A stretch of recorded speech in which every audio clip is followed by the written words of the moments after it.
வணக்கம். புதுவை லிங்காரெட்டிப்பாளையம் சாராய ஆலை அமைப்பதற்கு எதிர்ப்பு தெரிவித்து போராட்டங்கள் நடத்துவது தொடர்பான ஆலோசனைக் கூட்டம் ஊர் பொதுமக்கள் மற்றும் கரும்பு விவசாயிகள் முன்னிலையில் நடந்தது.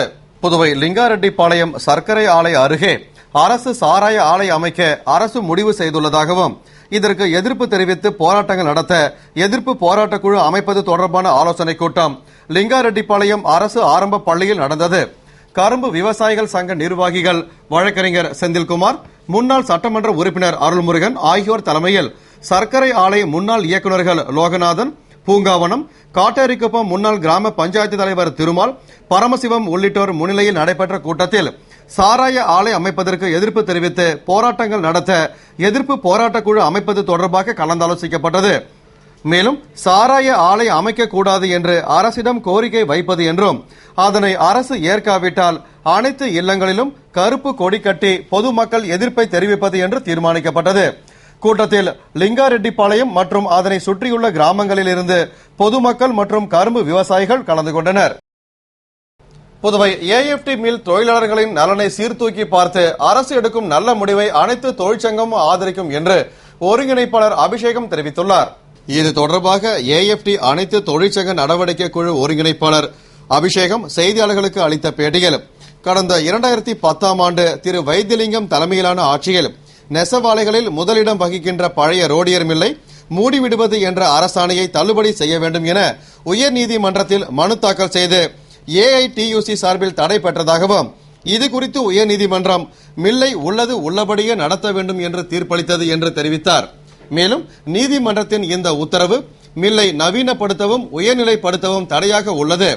எனவே நிர்வாக உயர்நீதிமன்றத்தில் மனு தாக்கல் செய்ததால் மில்லை மூடாமல் வேலைவாய்ப்பை உறுதிப்படுத்த வேண்டும் என்ற நிபந்தனையுடன் மனுவை தள்ளுபடி செய்தது என்று சுட்டிக்காட்டிய அவர், பிரெஞ்சுக்காரர்கள் ஆட்சி காலத்தில் கட்டப்பட்ட சுதேசி, பாரதி, ஏஎப்டி ஆகிய 3 மில்களிலும் பாதுகாப்பான சுற்றுச்சுவர், சாலை வசதி, ரயில்வே இரும்பு பாதை, சுற்றுச்சூழல் பாதுகாப்பிற்கு உரிய வாய்க்கால்களின் அமைப்பு, புகைப்போக்கி அமைப்புடன் ஜவுளி பூங்கா அமைக்க ஏதுவான வசதிகள் உள்ளது.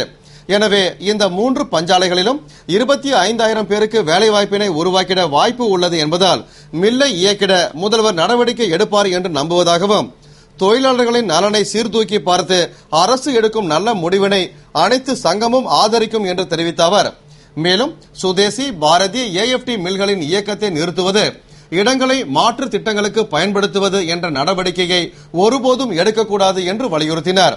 பேட்டியின் போது ஏடியு சின்னத்துறை, எல்பிஎஃப் ஆறுமுகம், ஐஎன்டியூசி அம்மாநாதன் உள்ளிட்ட பல்வேறு தொழிற்சங்கங்களின் நிர்வாகிகள் உடனிருந்தனர். புதுவை திராவிட முன்னேற்ற கழக தொகுதி செயலாளர் ஏம்பலம் செல்வம் தனது பிறந்த நாளை முன்னிட்டு கழக தலைவர் கருணாநிதி மற்றும் பொருளாளர் ஸ்டாலினை சந்தித்து ஆசி பெற்றார். புதுவை திராவிட முன்னேற்ற கழக தொகுதி செயலாளர் ஏம்பலம் செல்வம் தனது பிறந்த நாளை முன்னிட்டு சென்னை அண்ணா அறிவாலயம் சென்று கழக தலைவர் கருணாநிதி, பொருளாளர் ஸ்டாலின், துணை பொதுச் செயலாளர் துரைமுருகன், ஜெகத் ரட்சகன், செஞ்சி ராமச்சந்திரன் உள்ளிட்ட நிர்வாகிகளை நேரில் சந்தித்து சால்வை அணிவித்து கௌரவித்து ஆசி பெற்றார். அப்போது ஏம்பலம் தொகுதி நிர்வாகிகள் பலர் உடனிருந்தனர். பாராளுமன்ற வேட்பாளர் அனந்தராமனை பெருவாரியான வாக்குகள் வித்தியாசத்தில் வெற்றி பெற செய்ய வேண்டும் என்று காலாப்பட்டில் நடந்த பாட்டாளி மக்கள் கட்சி கலந்தாய்வு கூட்டத்தில் தீர்மானிக்கப்பட்டது. புதுவை காலாப்பட்டு வள்ளி திருமண மண்டபத்தில் 2014 நடைபெறும் பாராளுமன்ற தேர்தலில் சமூக ஜனநாயக கூட்டணியின் வேட்பாளர் RKR அனந்தராமனை வெற்றி பெற செய்வது குறித்த பாமக தொகுதி கலந்தாய்வு கூட்டம் சரோஜா நாராயணன் தலைமையில் உத்திராடம் முன்னிலையில் நடந்தது. கண்ணப்பன் வரவேற்று பேசிய கூட்டத்தில் சிறப்பு விருந்தினராக பாராளுமன்ற தேர்தல் வேட்பாளரும் மாநில செயலாளருமான அனந்தராமன் கலந்து கொண்டு சிறப்புரையாற்றினார்.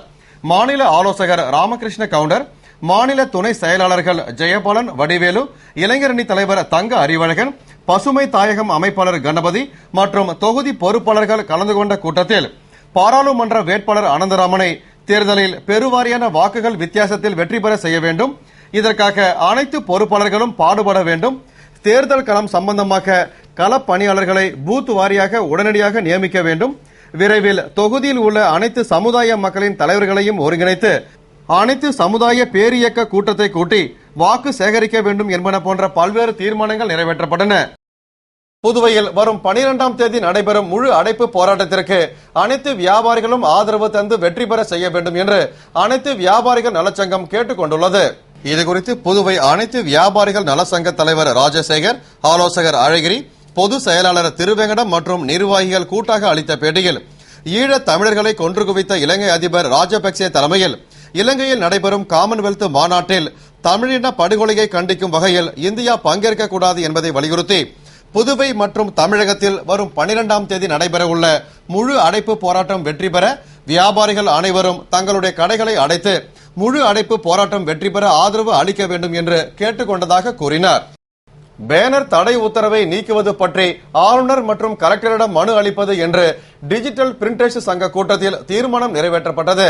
புதுவை டிஜிட்டல் பிளாக்ஸ் பிரிண்டர்ஸ் உரிமையாளர்கள் சங்க நிர்வாகிகள் கூட்டம் நூறடி சாலையில் சங்க தலைவர் ஐயப்பன் தலைமையில் துணைத் தலைவர் செல்வம், செயலாளர் மணி, துணை செயலாளர் புவனோத், பொருளாளர் சிவா ஆகியோர் முன்னிலையில் நடந்தது. கூட்டத்தில் புதுவையில் பேனர் தடை உத்தரவை நீக்குவது பற்றி ஆளுநர் மற்றும் கலெக்டரிடம் மனு அளிப்பது, அந்த கோரிக்கையை அரசு ஏற்காவிட்டால் கடைகள் அடைப்பு உள்ளிட்ட போராட்டங்கள் நடத்துவது, மின்சார கட்டணம் விலைவாசி உயர்வு காரணமாக புதுவையில் அனைத்து டிஜிட்டல் பேனர் விலை மாற்றங்கள் கொண்டுவரப்பட்டுள்ளது என்பன போன்ற பல்வேறு தீர்மானங்கள் நிறைவேற்றப்பட்டன. கூட்டத்தில் டிஜிட்டல் பிரிண்டர்ஸ் உரிமையாளர்கள், டிசைனர்களின் ஊழியர்கள் என ஏராளமானோர் கலந்து கொண்டனர். புதுவை தொழிலாளர் துறை சார்பில் நடந்த வேலைவாய்ப்பு முகாமினை தொழிலாளர் துணை ஆணையர் தம்மு கணபதி துவக்கி வைத்தார். புதுவை தொழிலாளர் துறையின் கீழ் இயங்கும் வேலைவாய்ப்பகம் சார்பில் தனியார் நிறுவனத்தில் சேருவதற்கான சிறப்பு வேலைவாய்ப்பு முகாம் நேற்று 9ஆம் தேதி அலுவலக வளாகத்தில் நடந்தது. State Bank of India life insurance நிறுவனத்தில் சேல்ஸ் ஆபீசர் பதவிக்கான 40 இடங்களை நிரப்புவதற்கு நடந்த சிறப்பு வேலைவாய்ப்பு முகாமினை தொழிலாளர் நல துணை ஆணையர் தம்மு கணபதி துவக்கி வைத்தார். இந்நிகழ்ச்சியில் வேலைவாய்ப்பு அதிகாரி அனிதா, லைஃப் இன்சூரன்ஸ் மண்டல மேலாளர் ராஜசேகரன் உள்ளிட்ட பலர் கலந்து கொண்டனர். 180 பேர் பங்கேற்ற முகாமில் வாய்மொழி தேர்வில் அனைவரும் வெற்றி பெற்றனர். அடுத்த கட்டமாக வங்கியில் நடத்தப்பட உள்ள தேர்வில் வெற்றி பெறும் 40 பேருக்கு பணி நியமன ஆணை வழங்கப்பட உள்ளது. புதுவையில் வரும் 12ஆம் தேதி நடைபெறும் முழு அடைப்பு போராட்டத்திற்கு ஆதரவு கேட்டு தந்தை பெரியார் திராவிடர் கழகம் மற்றும் பல்வேறு அமைப்பினர், கட்சியினர் துண்டு பிரசுரம் வழங்கினர். புதுவையில் தந்தை பெரியார் திராவிடர் கழகம் சார்பில் வரும் 12ஆம் தேதி நடைபெறும் முழு அடைப்பு போராட்டத்திற்கு பாமக, மதிமுக, விடுதலை சிறுத்தைகள் உள்பட பல்வேறு கட்சியினரும் அமைப்பினரும் ஆதரவு தெரிவித்துள்ள நிலையில் இலங்கையில் நடைபெறும் காமன்வெல்த் மாநாட்டை இந்தியா புறக்கணிக்க வலியுறுத்தி தந்தை பெரியார் திராவிடர் கழக தலைவர் வீரமோகன் தலைமையில் இளங்கோ, சுரேஷ், சர்வதேச மனித உரிமைகள் கவுன்சில் சக்திவேல், இந்திய போராண்கள் இயக்க ரமேஷ் உள்ளிட்டோர் போராட்டத்திற்கு ஆதரவு கேட்டு கடைகள் மற்றும் வணிக நிறுவனங்கள் பொதுமக்களுக்கு துண்டு பிரசுரம் வழங்கினர். புதுவை தட்டாஞ்சாவடி தொகுதிக்கு உட்பட்ட வினோபா நகர் வார்டில் சிமெண்ட் சாலை அமைக்கும் பணியினை சட்டமன்ற உறுப்பினர் அசோக் ஆனந்த் துவக்கி வைத்தார். புதுவை தட்டாஞ்சாவடி தொகுதி வினோபா நகர் வார்டுக்கு உட்பட்ட மாரியம்மன் கோவில் வீதியில் 40 லட்சம் ரூபாய் மதிப்பீட்டில் சிமெண்ட் சாலை அமைக்க திட்டமிடப்பட்டு அதற்கான பூமி பூஜை விழா நடந்தது. விழாவில் சிறப்பு விருந்தினராக தொகுதியின் சட்டமன்ற உறுப்பினர் அசோக் ஆனந்த் கலந்து கொண்டு பூமி பூஜையுடன் சிமெண்ட் சாலை அமைக்கும் பணியினை துவக்கி வைத்தார்.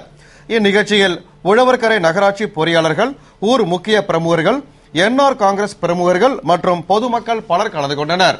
புதுவையில் கறிக்கோழியின் விலை குறைந்துள்ளதாலும் ஞாயிற்றுக்கிழமை என்பதாலும் கறிக்கடைகளில் மக்கள் கூட்டம் அதிக அளவில் காணப்பட்டது. புதுவையில் பொதுவாக வார நாட்களை விட விடுமுறை தினமான ஞாயிற்றுக்கிழமைகளில் கறி, மீன் கடைகளில் விற்பனை அதிகமாக இருக்கும். விடுமுறைதான் என்பதால் மக்கள் இறைச்சிகளை விரும்பி வாங்கி சமைத்து உண்பர். குறிப்பாக சிக்கன் கறியை சிறியவர்கள் முதல் பெரியவர்கள் வரை விரும்பி உண்பர். இந்நிலையில் புரட்டாசி மாதத்தில் மந்தமாக காணப்பட்ட மீன் மற்றும் இறைச்சி வியாபாரம் அதன் பிறகு சூடு பிடித்தது. தொடர்ந்து தீபாவளி பண்டிகையின் போது ஆட்டிறைச்சி, கோழிக்கறியின் விலை கிடுகிடுவென உயர்ந்ததால் அவற்றின் வியாபாரம் மந்தமாகவே காணப்பட்டது. இந்நிலையில் கிலோ 140, 150 ரூபாய் என விற்கப்பட்ட கறிக்கோழியின் விலை 90 ரூபாய் என தற்பொழுது குறைந்துள்ளது. இதனாலும் விடுமுறையான ஞாயிற்றுக்கிழமை என்பதாலும் இன்று கோழிக்கறி கடைகளில் மக்கள் கூட்டம் அதிகமாக காணப்பட்டது. மேலும் அவற்றின் விலை சரிந்து உள்ளதால் பொதுமக்கள் ஆர்வமுடன் அவற்றை அதிக அளவில் வாங்கி சென்றனர். புதுவை புனித சூசையப்பர் மருத்துவமனையில் தனியார் மருத்துவர்களுக்கு நரம்பியல் அறுவை சிகிச்சை குறித்த கருத்தரங்கு நடைபெற்றது. புதுவை க்ளூனி மருத்துவமனையில் தனியார் மருத்துவர்களுக்கு நரம்பியல் அறுவை சிகிச்சை பற்றிய கருத்தரங்கு பயிற்சி இயக்குநர் டாக்டர் ரங்கநாத் தலைமையில் நடந்தது.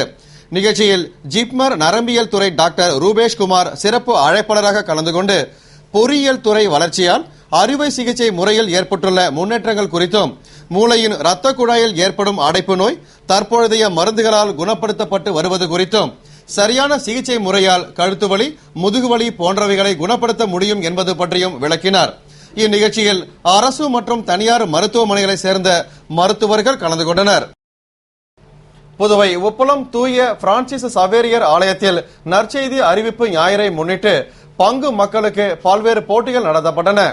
புதுவை உப்பளம் தூய பிரான்சிஸ் சவேரியர் ஆலயத்தில் நற்செய்தி அறிவிப்பு ஞாயிறு சிறப்பாக கொண்டாடப்பட்டது.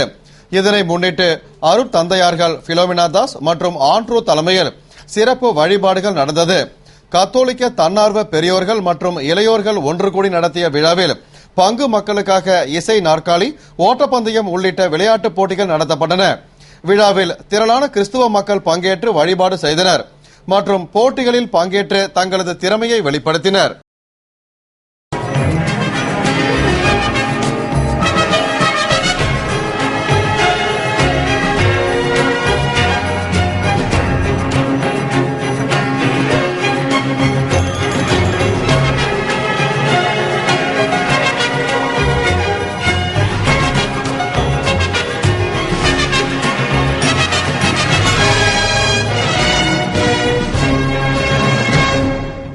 செவ்வாய் கிரகத்துக்கு அனுப்பப்பட்ட மங்கள்யான் விண்கலம் புவிவட்ட பாதையை அதிகரிக்கும் 3வது கட்டப்பணியும் வெற்றிகரமாக முடிந்தது. செவ்வாய் கிரகத்தை ஆய்வு செய்வதற்காக மங்கள்யான் என்ற விண்கலம் PSLV C-25 ராக்கெட் மூலம் ஆந்திர மாநிலம் ஸ்ரீஹரிகோட்டாவில் உள்ள சதீஷ் தவான் ஏவுதளத்தில் இருந்து கடந்த 5ஆம் தேதி வெற்றிகரமாக விண்ணில் ஏவப்பட்டது. புவி வட்டப்பாதையின் முதல் சுற்றில் வெற்றிகரமாக சுற்றி கொண்டிருக்கும் விண்கலத்தை 5 முறை அதிகரிக்கப்பட வேண்டும் என்ற அடிப்படையில் கடந்த 7ஆம் தேதி முதல் பூமியின் சுற்றுவட்ட பாதையினை அதிகரிப்பதற்கான பணிகள் நடைபெற்று வரும் நிலையில் நேற்று 9ஆம் தேதி 3வது கட்டமாக 71,636 கிலோமீட்டர் உயரத்திற்கு வெற்றிகரமாக அதிகரிக்கப்பட்டது. 5 நாட்கள் உயர்த்திய பின் மங்கள்யான் விண்கலம் டிசம்பர் 1ஆம் தேதி செவ்வாய் கிரகத்தை நோக்கி பயணிக்கிறது. இத்துடன் செய்திகள் நிறைவடைந்தன. தொடர்ந்து AJK செய்திகளுடன் இணைந்திருக்க AJK நியூஸ் புதுவை .blogspot.in என்ற இணையதள முகவரியை பாருங்கள்.